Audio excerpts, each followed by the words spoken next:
Night has settled. Let your eyelids hang half closed and feel the mattress support every rib. Before you could banish darkness with a fingertip switch, evenings ended when flames guttered out. Tonight we wander through that half-forgotten world along Loyal docks, under gaslit boulevards, through parlors where candles cost a day's wage so a single tungsten filament may feel miraculous. Again, picture London in 1820. Iron lamplighters haul ladders through sleet, igniting street lamps with torches that is like baby comets. The halos they leave are brave yet small. Fog swallows them within arm's reach. Inside, tallow candles sputter, scenting drapes with scorched mutton fat. Reading after 9, the clock risks blistered wicks and red.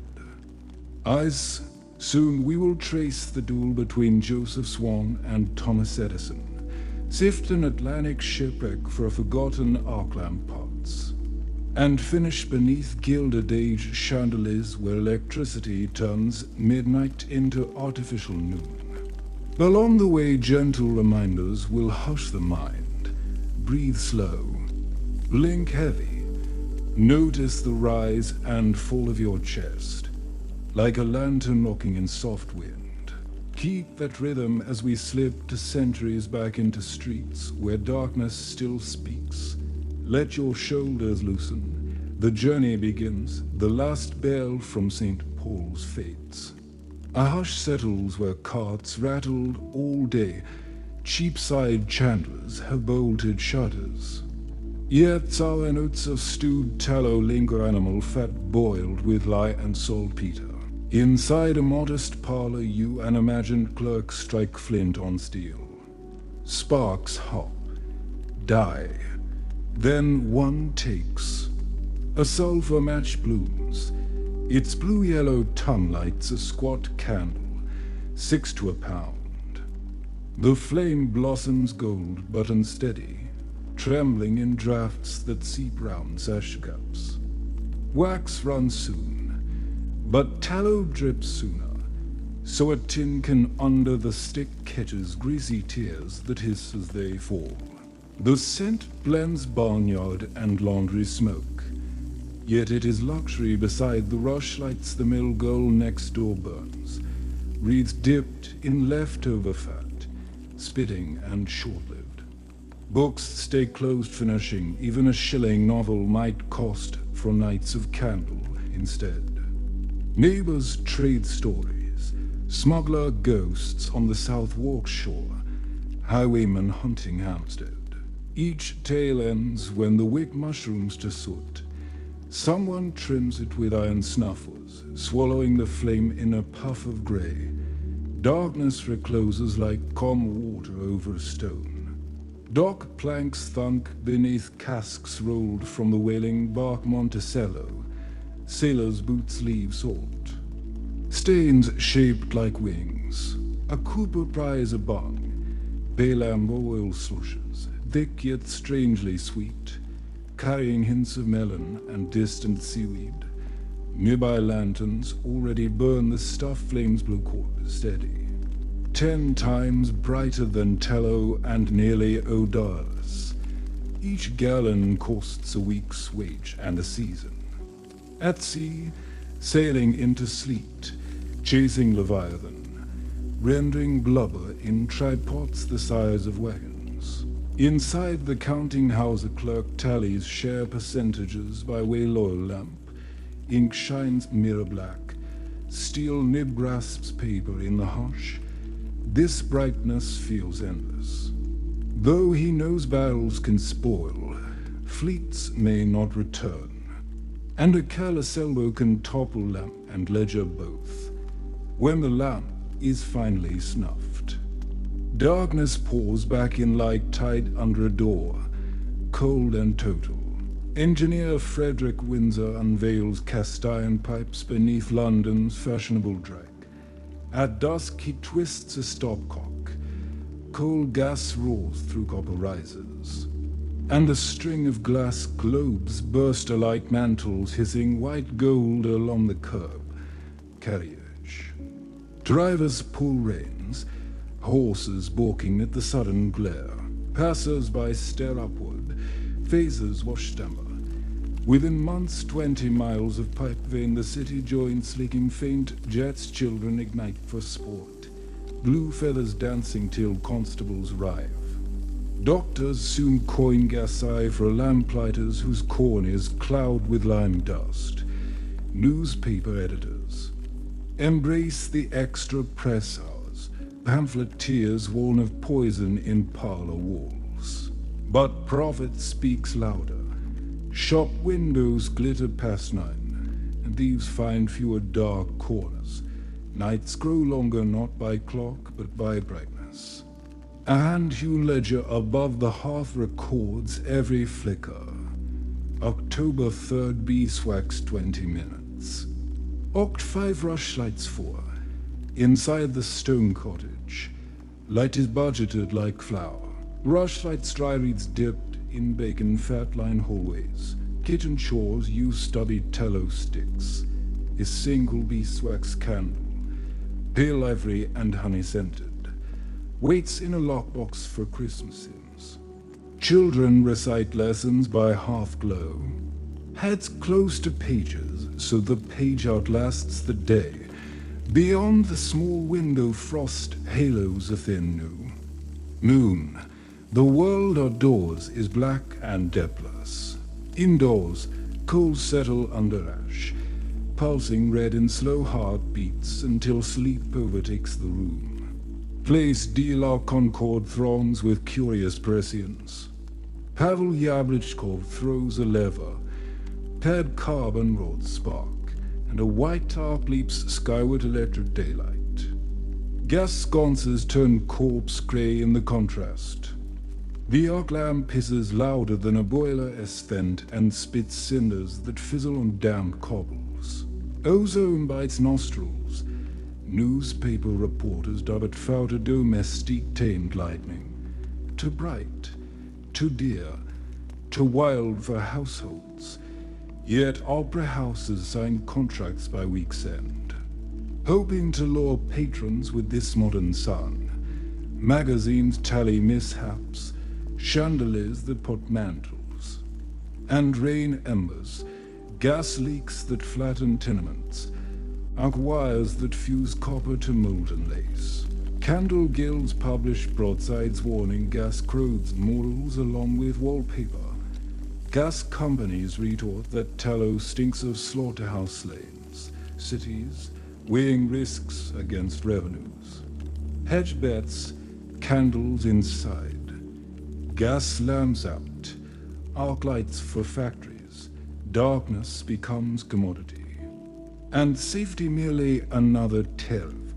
By 1860, inventors scavenged the periodic table for a filament that glows without vanishing. Platinum is steady but ruinous. Paper threads char too fast. Bamboo seems promising but variable. In Newcastle, Joseph Swan salts cotton in acids, baking it to glassy carbon across the Atlantic. Thomas Edison experiments with exhaust pump vacuums and lathe cedar molds. Night itself seems, poised on a switch not yet invented, waiting for a finger to flick. Snow taps slake towels overhead while a coal brick crackles in the hearth. On a scarred bench, Joseph Swan lines glass bulbs like translucent pez, each necked with a slender stem. A hand-pumped vacuum whizzes, mercury sloshes in new tubes.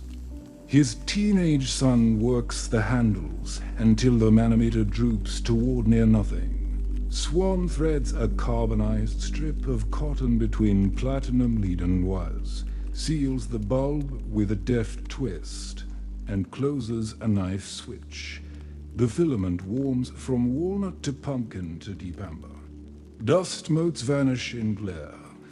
He checks a nickel stopwatch 12, 20, 40 minutes without her. Pop, At 96 minutes, the filament bows and parts in silent snowfall of ash.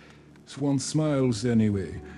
Yesterday's record was 71. He inks the ledger, date and duration in precise copper plate. Then turns down the draft so hot glass cools unbroken. Across the Atlantic, the invention factory never truly sleeps.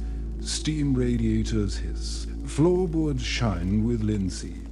Thomas Edison paces between benches, hair crackling with static under gas mantles. Assistants test filaments, hammered platinum, processed cardboard, roasted hickory. A machinist hands him a charcoal black sliver of Kyoto bamboo. Edison shrugs, seals it into a bulb, and starts the Sprangle pump. Near dawn, he completes the circuit. The bamboo glows candle warm rather than furnace white steady, almost friendly. Our follows our. Sunrise gilds window frames while the filament still shines. Edison scratches the note, greater than 1 to 100 minutes. A reporter collapsed on a stool awakens long enough too. Hear Edison murmur, "We'll make electric light so cheap only the rich will burn candles." Notice the filament glowing on and on, let your own breathing draw out just as steadily. Swan files his British patent weeks before Edison's US claim. Courtrooms in Westminster glow ironically beneath Swan lamps, while Edison's barristers argue transatlantic precedents. Judges peer through frosted spectacles, colors wilting in gas-heated chambers. After months of briefs and telegrams, investors broker peace. The Edison and Swan United Electric Light Company, Edison. Stock floats, journalists grumble, but factories hum. Credit matters less than contracts to illuminate streets, theaters, mills. 40 bulbs string along wooden poles, each fed by buried copper from Edison's dynamo shed. Farmers ride wagons across rotted ice to see night turn amber. At the switch a hush falls, children clutch mittened hands. Bulbs ignite in a traveling ripple, first pull, second. Eighth until the lane gleams like a necklace caught in lamplight. Breath plumes silver. Snowflakes tumble through cones of radiance, each crystal briefly cut glass clear. A brass band limps through home, sweet home, surprised to read sheet music outdoors after dusk. Lantern makers whisper about shuddering.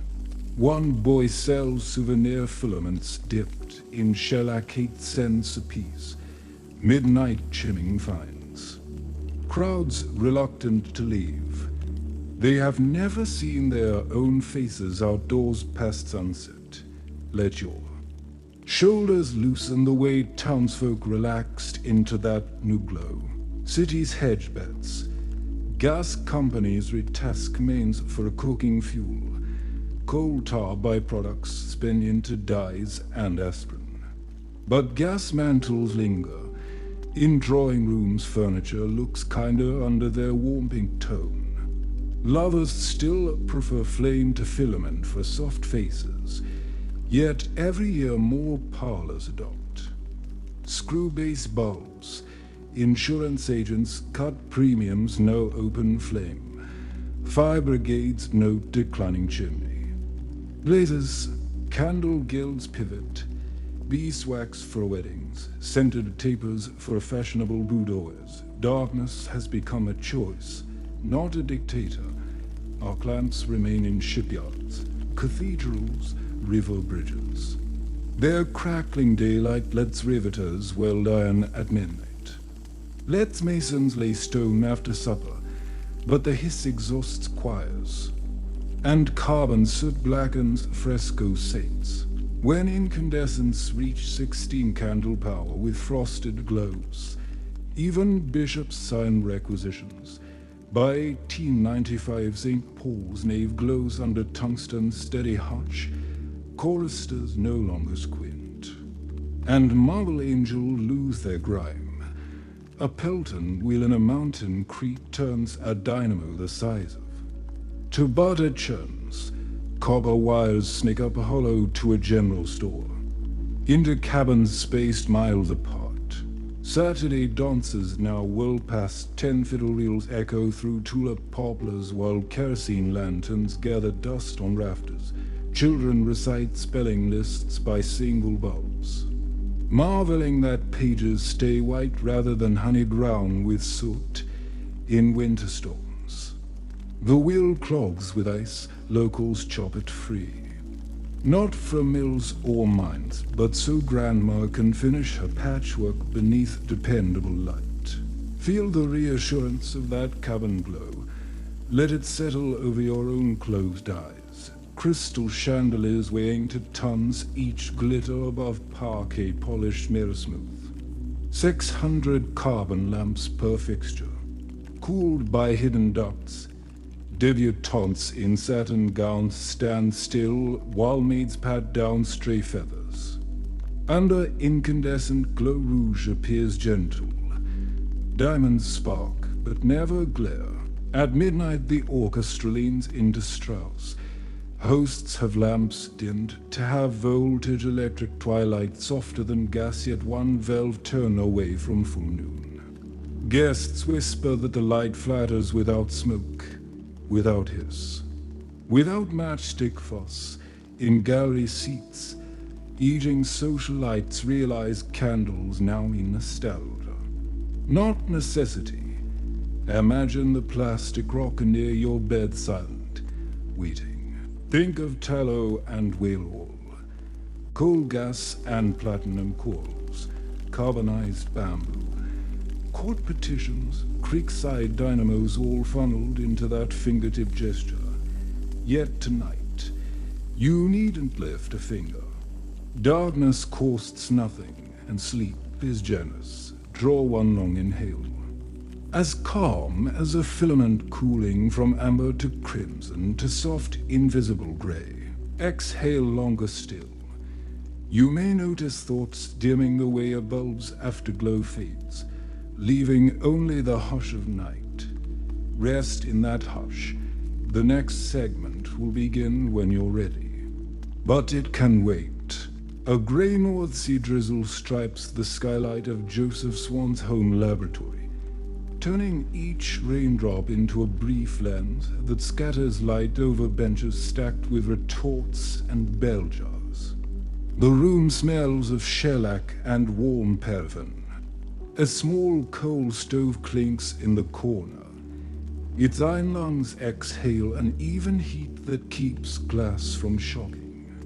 On a slate worktop, Swan fingers a strip of bleached cotton thread soaked overnight in chloride solution.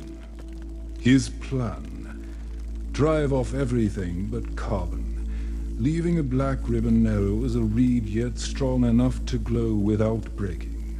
He winds the thread round a pencil, bakes the coil inside a lidded crucible, then sits the crucible in a muffled furnace glowing the color of sunrise seen through eyelids. Hours later he lifts the crucible with asbestos tongs. The coil emerges charcoal black, delicate, spring-tight. Using tweezers, he suspends between two platinum wires inside a hand-blown globe the size of a robin nest egg. A small sprangle pumps its ready glass tubes strung like beads, mercury destined to eat air from the bulb. Swan's teenage daughter Emily turns the tap. Silver droplets clatter in a waterfall loop. Minute by minute, air thins. A barometer needle sinks. Then the ritual. Attach battery. Close knife switch. The coal reddens, then ambers, then holds steady, yielding a glow soft as toast crust. The children cheer despite frost on the panes. Swan notes time. 9 minutes before the coil bows into and winks out. He smiles, Yesterday's coils survive only 6. Progress, like sunrise in winter, inches across the sill but never reverses. Let your shoulders follow that slow sunrise, lifting faintly, then drifting low again. Across England, investors treat gas shares like rainy day umbrellas, indispensable. Street lamps hiss reliably, mantles crackle white. Manufacturers of glass globes, mantle gauze, and sulfur matches thrive. Yet coal costs climb, and newspapers complain of oily tar stains fogging Westminster stone. Swan's demonstrations in Newcastle draw polite applause, but little capital. Some guests mutter, if it were practical, the gas board would already sell it. They pocket calling cards, then hail horse caps that vanish into sulfuric halos. Swan understands. He must show rooms whole holes lit without flame. He writes to the Photographic Society, secures an evening at the Newcastle Literary and Philosophical Society Library. Weeks later, 70 globe lamps run off a small brand dynamo driven by an old beam engine. When the switch flips, oak stacks blaze caramel gold. Leather volumes gleam, spectacles flash in the crowd like brief comets. Gas advocates sniff at feeble candle power, but the librarians note absence of soot on marble busts. Word travels south faster than the night train. A pine board shed stands on a New Jersey marsh, plume of steam forever curling from its roof vent. Inside, Thomas Edison dictates notes at a tempo too quick for stenographers. Two assistants babysit a Sprengel pump whose mercury thumps like a languid heartbeat while air bleeds from bulb after bulb. Carbonized Bristol board strung between platinum hooks, then sealed in glass, lives long enough to glow bright orange, sometimes 20 minutes, often 10 before splitting with a faint ping. Edison walks the aisle chewing cigars to stops, jacket off, waistcoat unbuttoned against fern swamp. He murmurs, "What we need is a filament that will not complain about heat." Chemist Francis Upton suggests silk. Machinist John Crucy tries jute. Then thin thread shaved from a piece of hickory. They bake each candidate in a retort. Pump, wire, test. Fail bright, fail again. Yet every failure teaches. Smaller cross-section, lower resistance, deeper vacuum. Each dawn the Atlantic fog paints windows in milky rectangles. Each dawn the team begins new trials without pausing for dreams. Both Swan and Edison flirt with platinum. The metal refuses oxidation, endures heat, but its price eclipses the lamp itself. 1 ounce equals 6 months of a mason's pay. Investors flinch. Edison nonetheless orders wire from Johnson Matthey, melts it, draws filaments thinner than a gnat's hair. They glow snow white, dazzling but sputter where air clings to grain boundaries left by hurried drawing. Platinum failed not by brightness but by wallet. Swan, less financed, discards platinum early. He doubles down on carbon. Reasoning. Coal gas burns dirty but cheap. Carbon filaments will glow clean and cheaper still once mass-produced. Both men, in different countries, refine glass-blowing skills until globes weigh ounces instead of pounds. Walls stretched so thin light trembles through like breath behind rice paper. Instrument maker William Carman returns from Yokohama with reed cases holding delicate fishing rods. Edison eyes the bamboo nodes. Notes straight fibers, rare silica pockets. The lab crew carves slivers slender as pine needles, steams them over tea kettle spouts, then curls each fragment into a hairpin loop. After charring the loops in a retort, they reveal a glossy black arc resilient to fingertip pressure. Pump, seal, connect battery. The bamboo filament blazes amber, holds, settles. At minute 400, even stenographers hush. At 800, Edison scrawls bingo on a slate. The loop crosses 1 to 100 minutes before a final gasp of blue arcs across the bowl. At breakfast, he wires financiers, light perfected. Vacuum plus bamboo. Begins selling shares. Snow flurries swirl over the Tyne, while reporters crowd Swan's home and Benwell. A coal-fired engine in the cellar drives a Siemens dynamo. Cables snake through stair rails. At a hand-carved wall switch, Swan counts down. When contacts kiss, 20 pendant globes above the dining table burst amber, revealing gilt edges on porcelain plates, steam curling from touring lids, a smile of astonishment on the mayor's lips. No hiss, no floric smell, no smoke stain. Guests hold forks midair. One woman rests an ungloved palm near a bulb. It radiates warmth, but no scorch. Swan's wife, astonished, says grace by electric glow. The following morning, the Newcastle Chronicle prints the headline: Nitrogen monoxide more matches, the new light supreme. Orders roll in for church chancels, photography studios, hospital theaters where flame endangers ether fumes. Swan submits specification to the British Patent Office. Carbonized paper or thread, high vacuum, glass globe, good for hundreds of hours. Edison's existing US. Patent is broader any carbon filament and a vacuum dated a few months later. Barristers prepare affidavits. Newspapers sharpen quills. London's Chancery Court sits under gas jet chandeliers that smell of warmed brass.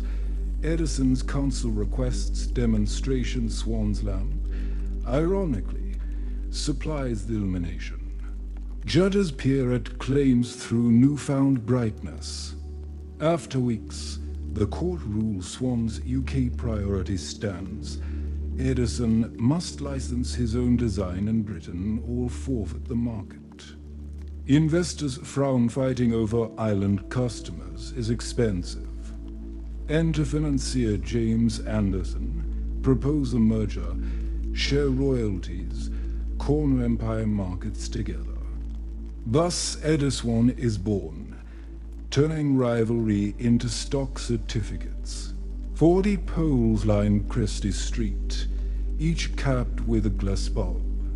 Edison, Master Schweil, stands by a lever inside the switch house. Midnight minus 60 seconds. Families crowd muddy verges, mittened fingers on children's shoulders. The lever falls. Bulbs ignite in cascading ripple pool. 1, 2, 7. 15 amber spheres flaring against snow-laden boughs. Gas lamps look jaundiced beside them. Breath plumes silver.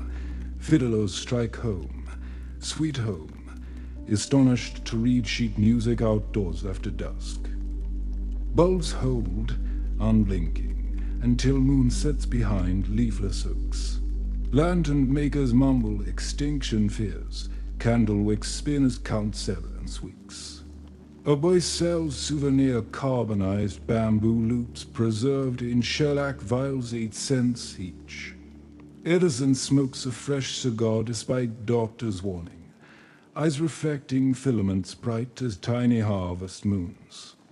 Within 3 years, carbon filament stations hum in Paris, Berlin, St. Louis. Politicians praise job creation. Coal barons sign contracts for steam dynamos. Gas utilities pivot, cork stoves, street arcs, but concede parlor space to bulbs. Candle companies shrink to boutique makers' cathedral beeswax, scented boudoir sticks. City fire chiefs note chimney fires decline. Insurance agents cut premiums on electrified houses. Yet in remote hamlets darkness still rules. Horses step carefully on rutted roads. Lantern wicks flutter in barn drafts. Letters from these towns marvel at big city photos.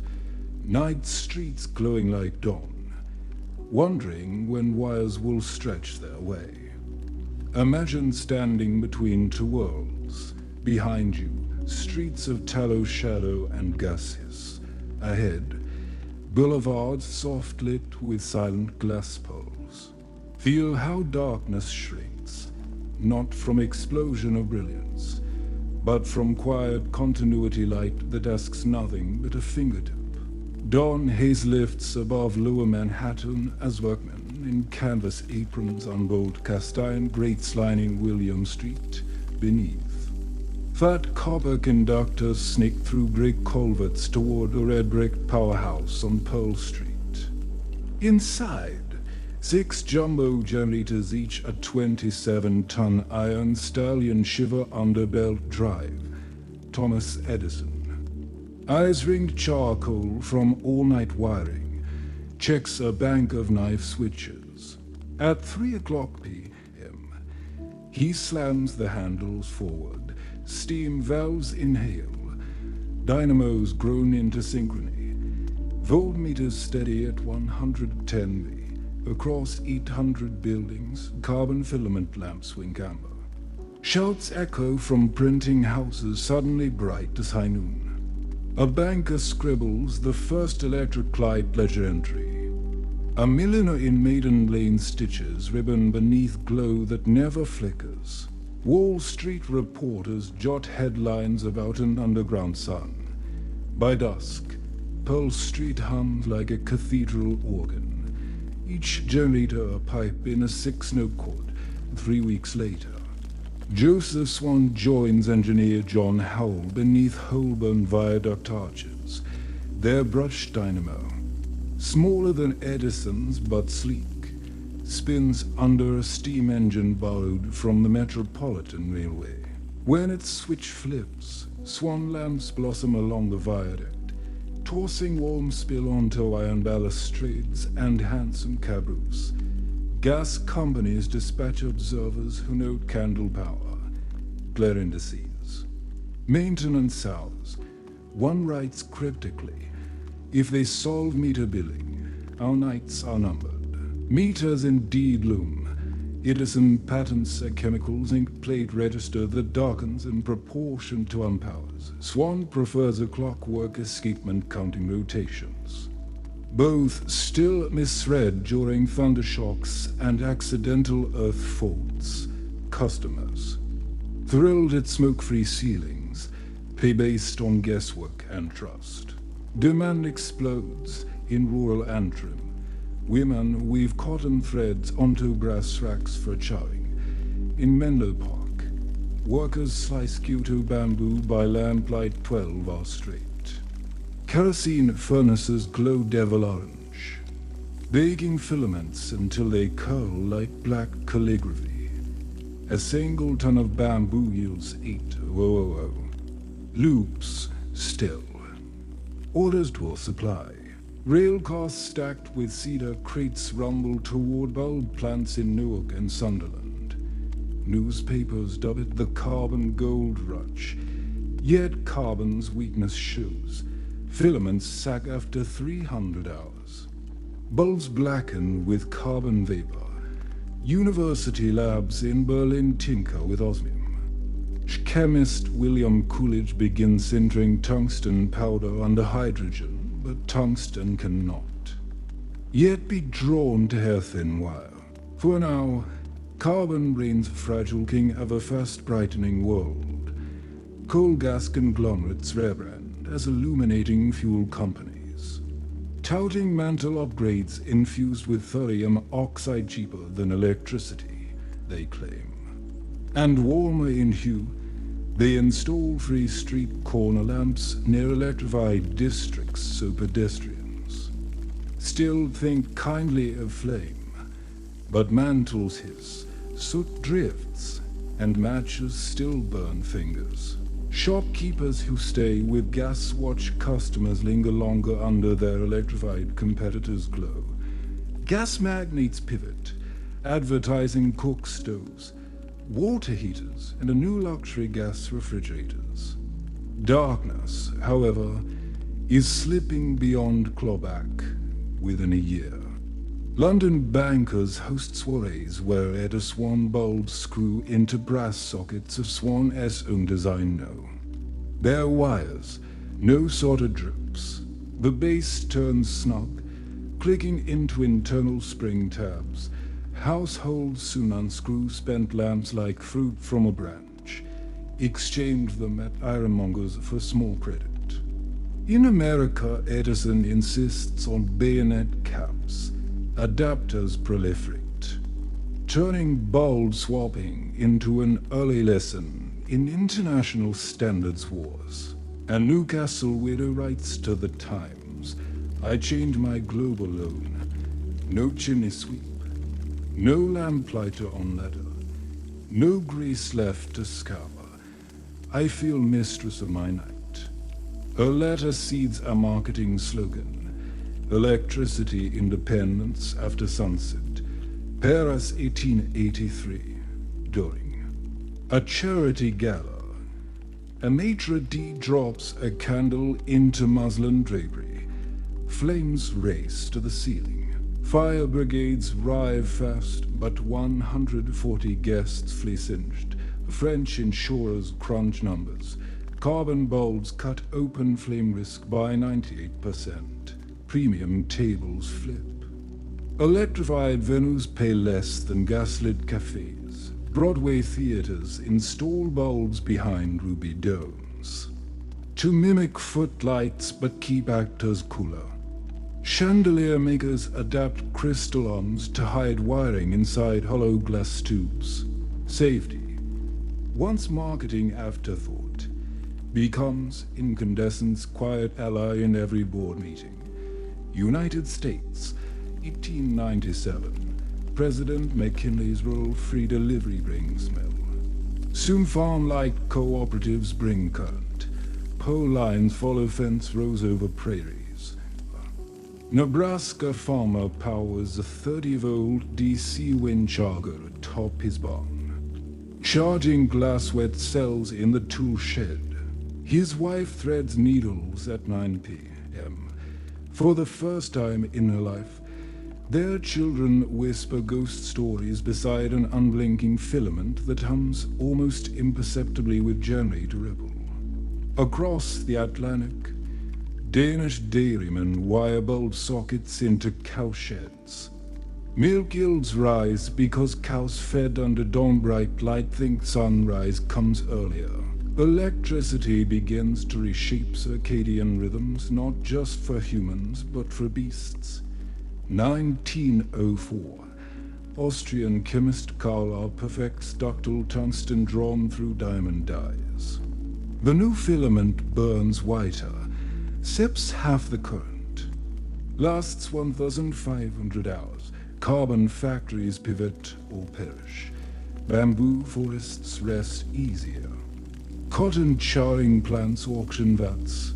Edison, aging yet alert, tests tungsten in a frosted globe and concedes superiority with a terse telegram. Tungsten practical congratulations. Carbon bulbs linger in attics, emergency closets, barn lofts. Their soft amber becomes nostalgia. The color of sepia photographs and warm toast crust. Picture your own room again, somewhere. Nearby waits a plastic rocker or pull chain. Inside, that switch hides every story you've heard tonight. Whale hunters on icy decks, Swan's snowy attic, Edison's bamboo blaze, the first pole street blink. Even the lamps now glowing in far data centers, guiding midnight code writers. Curry tungsten's lineage, feel the mattress cradle shoulder blades, inhale for a count of 4, gathering a century's glow, exhale for a 6, allowing that light to dim behind resting lids, if a yawn rives. Let it stretch unhurried. There is no need to flip any switch, the darkness here is gentle. And history has illuminated enough. 30 meters below a quilt of pale blue wavelets, a modern diver's exhale rolls like distant kettle drums. Halos of silt bloom from the cedar-planked hull of the British clipper Scotia. Lost to a winter squall in 1867 while carrying experimental arc lamp equipment from London to Constantinople. Her bow lists starboard. Copper sheathing glows sea green like oxidized apples. Inside a rend in the deck house roof, to carbon rods line brass clamps, surfaces crystallized with salt that turned to smoky quartz over 150 years. The divers torch skins the timbers. Glassy slag beads droplets hold out when lightning struck the deck generator clinged charred. Oak, gloved fingers prize a bead no larger than a peppercorn. Weightless, yet inside it sleep the first sparks of industrial daylight. Later, in a museum lab, chemists will identify traces of magnesium carbonate, the early brightener additive recorded. Only in a footnote of Yablitchkov's 1876 patent, a lost experiment resurfaces like a lantern. Midnight water. Inside Scotia's stone pantry, a rusted bilge pipe pinches a sodden wad of parchment. Conservators ease it free and fold it under chilled air. Ink has fled to ghost grey filigree. Yet headings persist. Bushi's Yablitchkov, 90 PCS, copper dynamo, 1. Lime mantles, 48. Prices are blank, perhaps to dodge Ottoman import duty. The copper dynamo's serial number 115B is still legible on the corroded armature resting 5 meters away. Paper drowned in salt water confirms paper archived in Paris. Fragments reunite with their missing paragraphs. Rewind to the hall where those bushies first. Dazzled English science. Gas sconces dim. Pavel Yablitchkov strikes a contact. To pencil-thick carbon sticks separated by plaster flare into eye white arcs. Audience murmurs turn to sharp breaths. The hiss competes with the steam pump driving the demonstration dynamo behind a velvet screen. Within 10 minutes the carbon shortened by half an inch. Attend and swap new pairs with gloved speed. Astronomer Warranty Laru notes the brilliant color rendering on glass prisms, yet whispers to Faraday, a successor, that the cost of carbon could bankrupt a theater in a fortnight. Arclight leaves the hall, half convinced, half blinded but unquestionably stirred, hundreds of meters down a ladder that tastes of iron. Oxide. Miners follow arc lamp glare to a copper seam flashing like blue frost. Lamps dangle from wooden booms, each powered by a steam engine dynamo sulking in a granite chamber. White hiss reveals fracture lines candles hid. Cutting accidents by a quarter, but noise and ozone nip lungs, lamplighters wipe carbon soot from. Mustaches until the whiskers gray prematurely. Medical ledgers show arc-throat cases rock-offs. From inhaled graphite, when incandescent bulbs arrive 5 years later, doctors track a swift drop in sick notes even as output tonnage climbs. Safety, comfort, and profit align in uncommon trinity. Sites can sonar south of Gotland outlines a riveted hull half buried in fine sand the cable layer. Calypso, scuttle 1890 to after and on board arc lamp ignited coiled gutta-percha telegraph cable. ROV cameras glide through a cargo hatch into a charred hold. Ceramic pass-throughs white as porcelain, teacups still stud bulkhead openings, glaze unscaled. A junction box the size of a writing desk lies toppled, its cover sprung inside. Mica sheet choke coils remain wrapped in silk-sheathed wire, color bands common ochre. Olive still denote millihenry values. Shipboard electricians once tuned those chokes to soften the violent sputter of hygrant oxan, up long overridden by transformers. Salvaged mica flakes shine opal when dried. Chemists detect borax impregnation. An 1880s flame retardant absent from patent texts. History hid its refinements in the Baltic silt, releasing them only when robot hands came to ask again. Venice sets about resurrecting Lofenus after Arsen's lick. Beneath rubble of gilded boxes, restorers uncover a dented zinc pale labeled Boucher's Russ, quasi-meaty sail. Inside librettal carbons shaped like black calla lilies arc electrodes once used to light bulb. Seen the paint loft. One electrode bears a silver palladium collar, a short-lived attempt to slow evaporation patented in 1885 Paris and believed uncommercialized. Singers never saw the collar, set painters did. Working by electric glare so harsh they painted backdrops, a shade gentler than daylight revealed. Now the collar proves someone risked coin on that failed alloy. Scholarship must adjust to the collar's stubborn reality. Abattoir tunnels once channeled livestock waste. After closure they entombed crates of unused gas mantles found by urban explorers in 2019. Mantles. Smell faintly metallic, a legacy of thorium oxide. Radiation meters click softly. Safe but unmistakable. Shipping stencils read Wellsbach no. 3 for Ark Reserve. Historians realize stockyard owners hedged bets. Ark floodlights for slaughter floors. Gas mantles stored for backup when dynamos fail.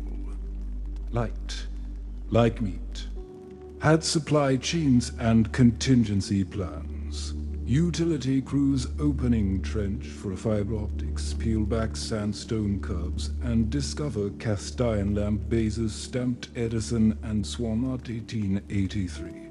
City records list gas standards until 1904.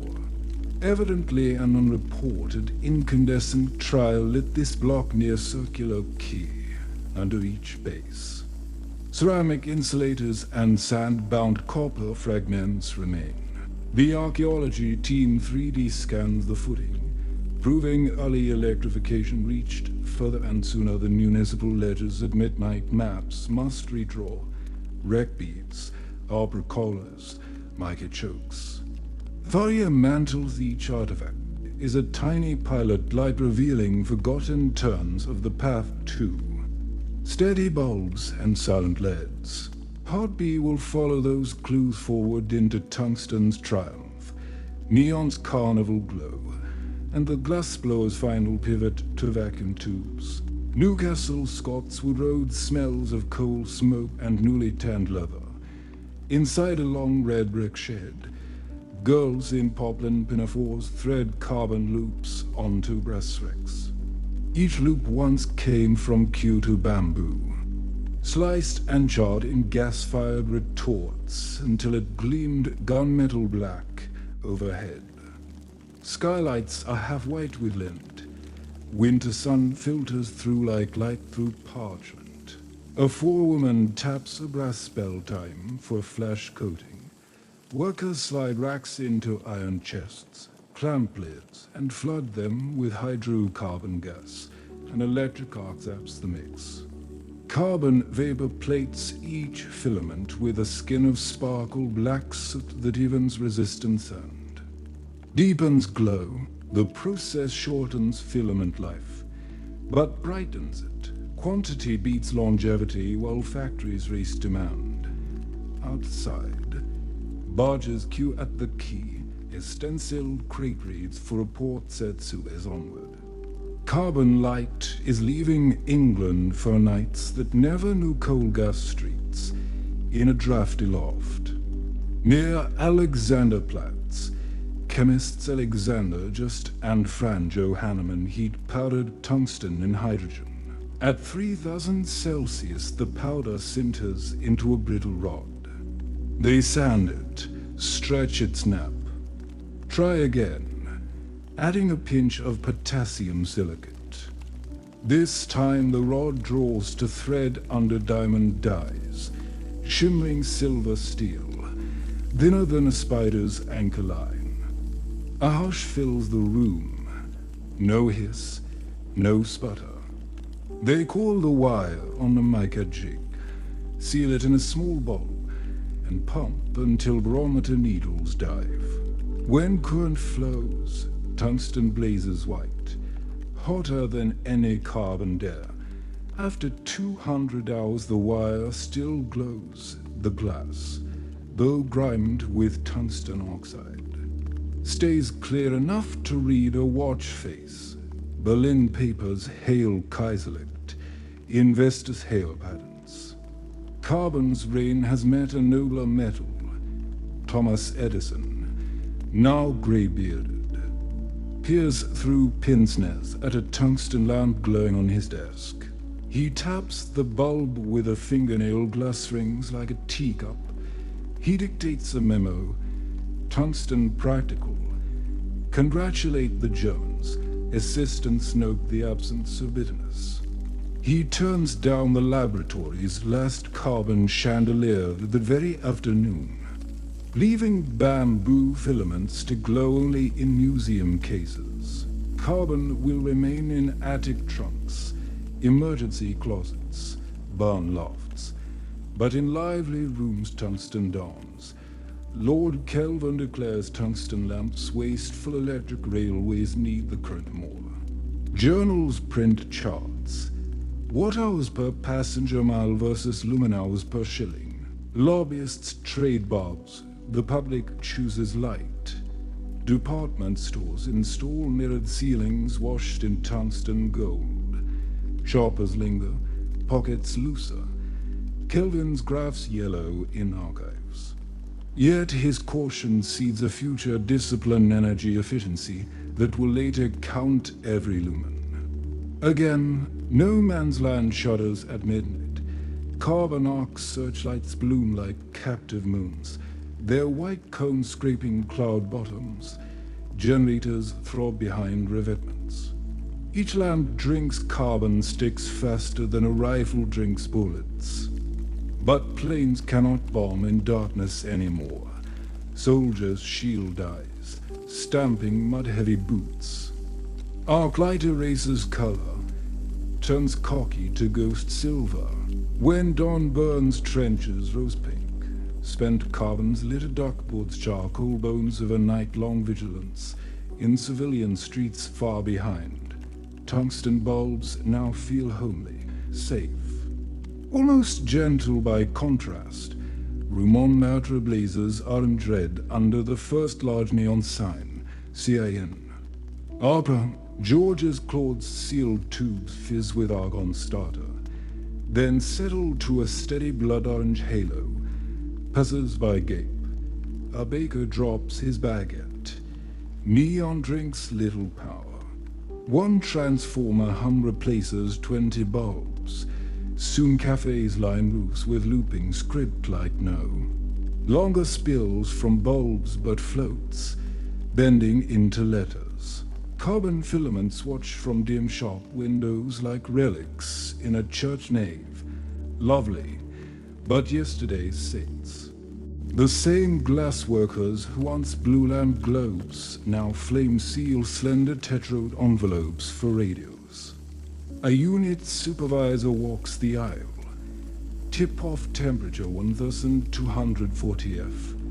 Don't scorch the grid. Glass blowers adapt muscle memory gather. Rotate. Pinch but for fine exhaust stems, not for fat screw necks. Lightbulb know-how seeds the next revolution. Thermionic valves, then cathode ray tubes. Then the planar transistors that will one day manage LEDs. A spiral of invention climbs. Always lit by the glow of yesterday's work. Engineer Nick Halonyuk tests a diode wafer peppered with microscopic scratches. When forward biased at 1.8 volts, it emits a pinhead dot red, unwavering, cool to touch. He writes, visible spectrum luminescence proven.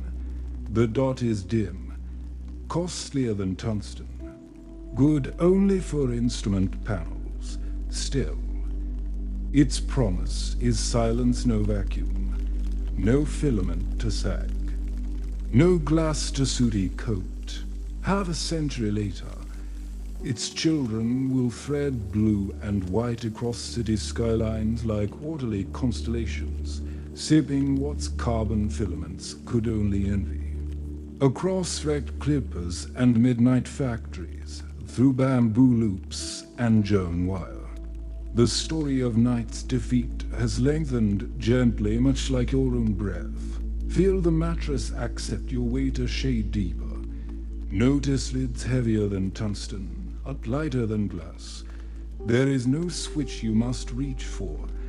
Darkness and comfort share the room already. Inhale once more, slow and easy. Exhale longer. Letting the last glow of filaments fade behind closed eyes. Hoofbeats strike granite sets outside No. 645th Avenue, home of coal magnate Henry Clay Frick. Hoarfrost webs coach lantern glass inside the mansion. -1 electricians in flannel waistcoats balance on walnut ladders. Threading cotton-insulated wire through frescoed cornices below. Footmen unwrap crystal drops no bigger than robin's eggs. Each drop drilled to hide a brass wire hook. The new ballroom chandelier of French plafonia, arrived in 12 crates cushioned by Excelsior. Label, Company Continental Edison. 592 lamps, 92 volts. Lacy bronze on sprawl and tarpaulin. Already fragrant with beeswax polish. Frick's 7-year-old daughter Helen peeks in. Eyes wide, she tugs a silk sash. Will it be bright as the World's Fair? Head electrician Randall Engel strokes his mustache, brighter. Miss because no tar smoke. He twists to tungsten lamps into test sockets Mazda B bulbs just cleared for import, then drops the breaker. At the panel near the servant's stair, warm dawn spills from glass samber over ivory wainscot. Ruby where crystal facets split spectrum. Plaster cherubs overhead glow as if waking from marble. Dreams. Society arbiter Ward McAllister inspects the nearly finished room. In his notebook he jots, illumination flattering, skin appears yellow auto. He stipulates dimming half voltage at midnight to encourage closeness, not indiscretion. Engel demonstrates, rheostat wheels whisper. Light sinks from orchard noon to lilac dusk without hiss or flicker. Gas chandeliers could only snuff mantles or flare them. Never glide. McAllister nods. Empire-style demands nods. Floor waxers work through the night. The Sanders rasp blending with low dynamo hum drifting up from the news blocks south. Madame Pochin pins silk satin to a mannequin under tungsten glow. She adores the color.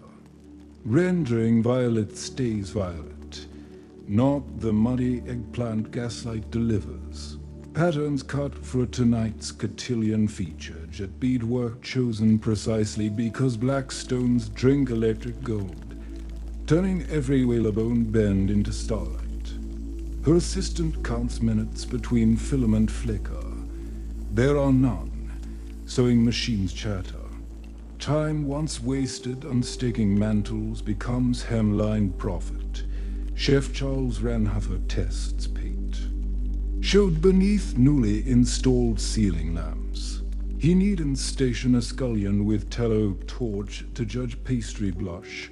The lamps show crust true. Odor nothing but puffed pastry butter, and tinged by coal gas. He packs hors d'oeuvre trays into insulated copper hotboxes destined for Frick's ballroom. Outside freight lifts rumble. Drivers marvel at alley lamps bright enough to read lading slips. His string quartet releases though. First waltz.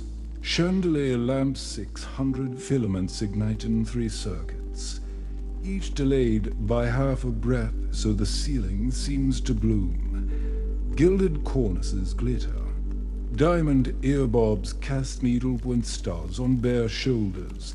Ladies murmur thrill at the absolute. Absence of smoke plume.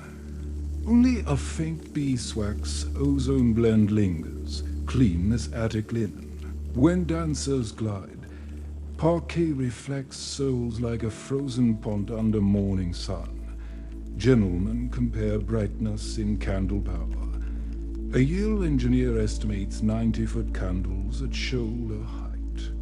He sketches foot candles on his cuff.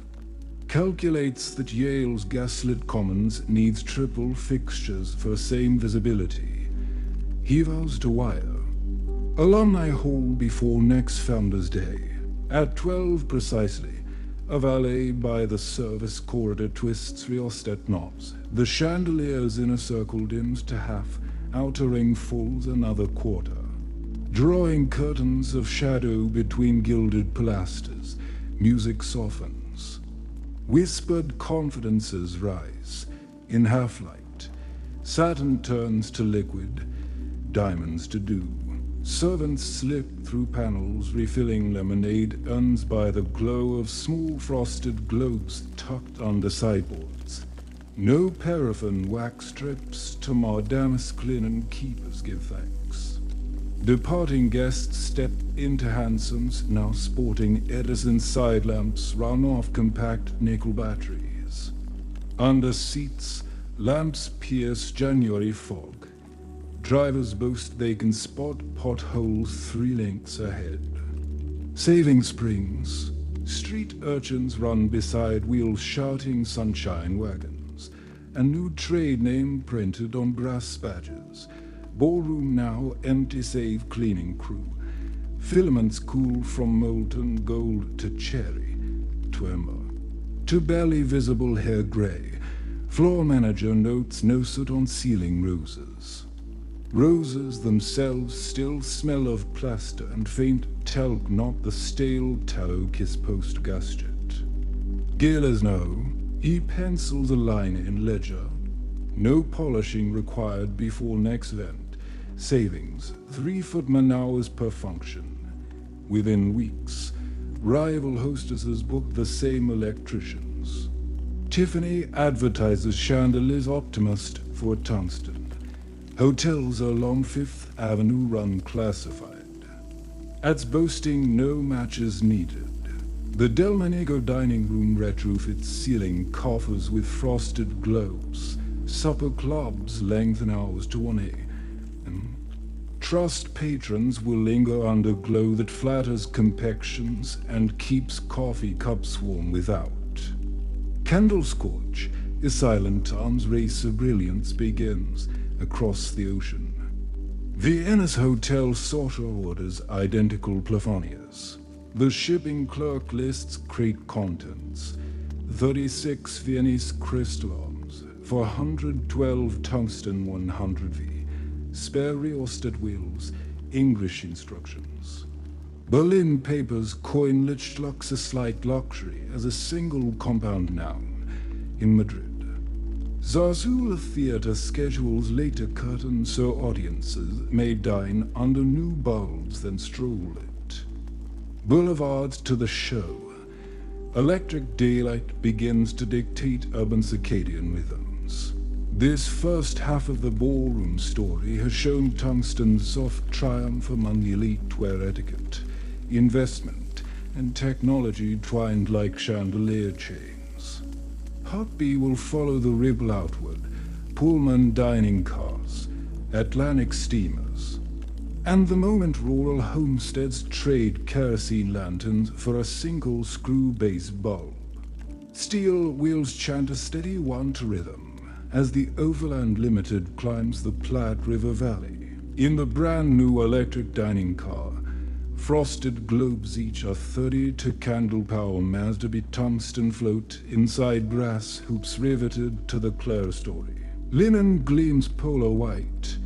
Cut glass water tumblers throw rainbows across damask when the car rocks. A waiter balances tureen's of Canson without fear of kerosene flareants drifting onto napkins. Over ribeye and peach cobbler, the conductor recounts how the old Gaslight coaches once fogged windows brown by Cheyenne. Now, travelers read telegram bulletins after sunset and linger for a second coffee as prairie.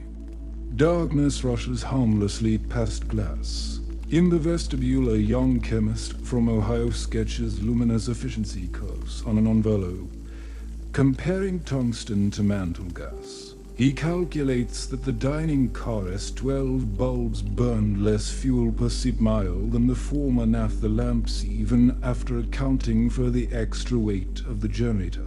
When he folds the envelope, the edges sparkle, catching filament shimmer like moonbeams snared in paper. 60-foot swells hammer the bronze propellers, yet the first-class Grand Saloon basks in steady, late afternoon warmth, though outside it is after midnight and sleet needles every porthole. To 375 kW turbo generators buried beneath boiler room number for a feed one thus, and 800 tungsten globes recessed behind Lalique glass panels. Ladies in velvet retreat from cold deck breezes to this floating ballroom where electric violins tremble beneath alabaster domes. Ship stewards gossip that seasickness rates have fallen because passengers can promenade lit corridors rather than brood in dark cabins. Doctors confirm the anecdote. Noting ocular horizon supplied by constant light stabilizes the inner ear. In the mail room, clerks sort letters under miniature shaded lamps. Ink remains blue, not coal dust gray. When the mail sacks land in New York, the QNet publicity office coins a phrase that will brace travel posters for a decade, crossed by electric daylight. CCC linemen climb loblily pines after summer thunderstorm, leather belts squeaking as they hammer glass top insulators into still wet creosote poles. Below, tomato vines glisten. A hound lifts its nose at the ozone. At dusk they energize the line from a three-phase transformer perched like a zinc birdhouse on the crossarm. In a clapboard kitchen, Mary Lou Carter twists a Bakelite knob 160-watt bulb blooms above her gingham tablecloth. Her youngest spits laughter into cupped hands. The ceiling, once soot lacquered from kerosene, now shows spiderweb cracks never noticed before. Later that night, Mary Lou writes her sister, "We shelled beans till 10 with no smoke-staining eyes. Children begged another chapter. I read it plain a Sunday noon." On the porch her husband sets the old lantern aside, rocking silent in a cane chair while lightning bugs pulse competition against the new white glow. TV is surveyors, tallying statistics. Mark, reading hours plus 68%. Kerosene purchases 92% in first 30 days. Air raid sirens wail across Westminster. wardens rap doors shouting lights out. Families plunge rooms into darkness, slipping tin caps over ivory toggles so no nervous twitch reveals a street to loft-waft crosshairs. In the cold cellar of a row house, a young clerk named Arthur shields a 15-watt bulb inside a biscuit tin punched with pinholes. The soft star map it casts lets him mend uniforms without courting fines. After the all-clear, city officials allow a single hour of household glow. Tungsten filaments, thinned by wartime alloy shortages, burn orange at reduced voltage yet survive. Diaries praise that hour. Tea tastes kinder when one sees steam curl above cup. In bomb shelters beneath Bethnal Green, electricians wire sockets to the tube lines' DC rails.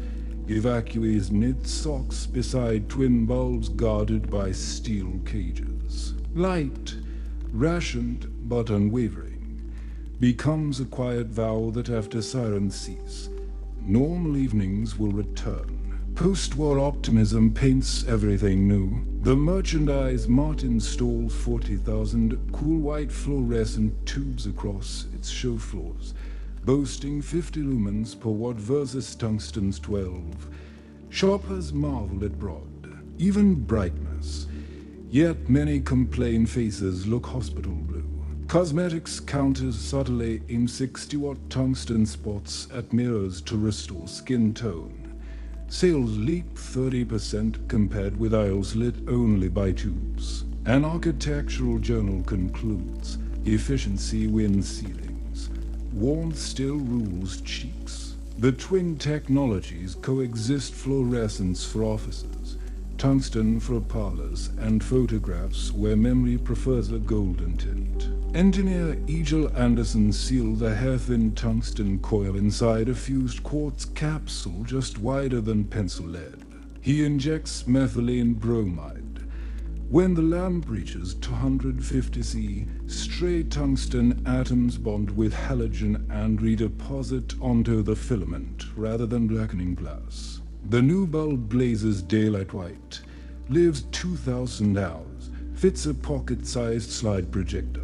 Theater spot operators whistle approval: smaller housings, crisper beams. Photographers rejoice at color temperatures tuned for a Kodak Ektachrome. Halogen bulbs sprint onto freeways, headlamps piercing rain farther than sealed beams ever dared. Robot arms place phosphor-coated blue lead chips on aluminum cores, flip them beneath pick-and-place nozzles moving with wood-wind agility. Nearby, a separate hall still stamps tungsten filaments, machines older than the youngest technician. Boxes stacked for export, red vintage Edison bulb. 40W, warm retro glow. These filaments imitate their carbon ancestors. Spiral hairpins visible through hand-blown teardrop glass. Restaurateurs in Brooklyn. Beach resorts in Bali.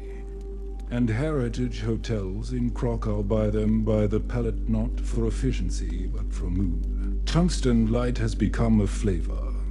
Like cinnamon or oak-aged smoke, one more choice in a well-lit buffet of photons. We have traveled from first Pullman suppers to biscuit tin blackouts, from quartz halogen brilliance to retro bulbs glowing only for nostalgia. Your own room is quieter than a dining car, safer than a blackout cellar.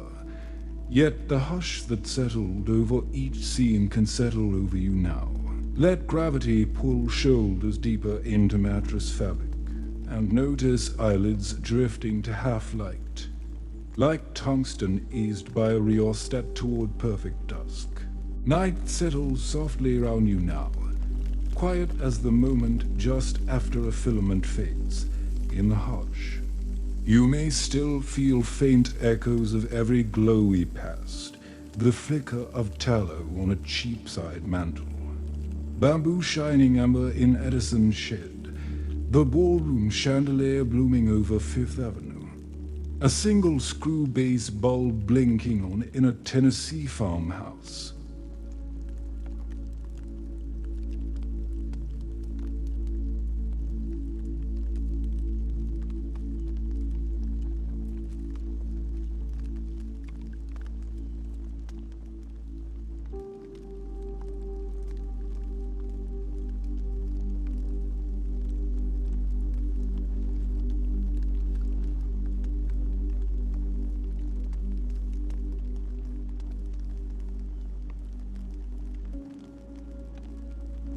Further up history's shoreline, copper miners crouched in arclit tunnels, coughing on ozone for a pay that bought candles for their children. Down Fifth Avenue, debutantes turned beneath tungsten crowns, dazed that their affections floated pearl-clear on polished parquet. And in rural valleys, families who once rationed lamp oil syllables finally read aloud until yawns overtook sentences. Not dullness, if you listen closely. You might imagine each scene ranged like beads on a filament coiled inside the same glass bulb. Tallow becomes whale oil. Whale oil yields to gas. Arc sparks to carbon. Carbon attenuates into tungsten. Tungsten offers the baton to neon, to halogen, to lead, yet the spiral stays unbroken.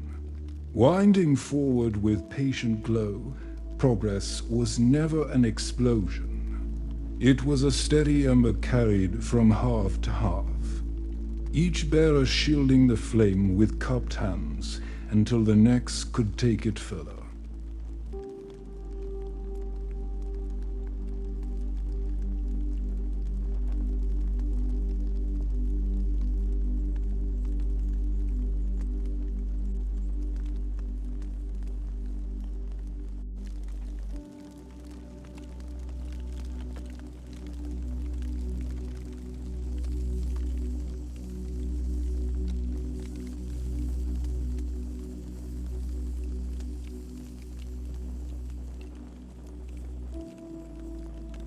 Close your eyes if you have not already, and feel how lids meet with no haste, as gently as to feathers finding rest. Inhale through the nose for slow counts, gathering the quiet hum that survived Pearl Street dynamos and ocean liner turbo generators. Hold. A moment, as though pausing at the top of a lighthouse stair. Exhale for a 6. Letting each vertebra sink a fraction deeper, like tungsten atoms drifting back to wire after a halogen bounce. Notice how the room seems to widen, walls receding into comfortable nothing, the way streets dimmed when lamplighters finished their rounds. Tomorrow you may flip a switch, without thinking, and that is fine miracles often become habit. Yet perhaps, just for an instant, you will recall a candle ledger in Yorkshire or the ghostly arc flare inside a Venetian opera bucket, and the act will feel less ordinary. You might glance at a frosted globe above a bathroom mirror and smile, knowing that inside its silence echoes bamboo forests and mercury pumps, artillery searchlights and cotton mills. The light will still be yours, but the gratitude may glow a little warmer. For now, release every hinge of thought. Let images drift away. Steamboat dynamos, mica chokes, reel-stead wheels. They file off stage like theater extras after curtain call. Happy their story found a listener. Nothing else needs remembering until morning. The night carries its own soft illumination on silver, street-side halos beyond curtains, perhaps only the dim numerals of a clock. Even if power flickered, darkness would harm nothing.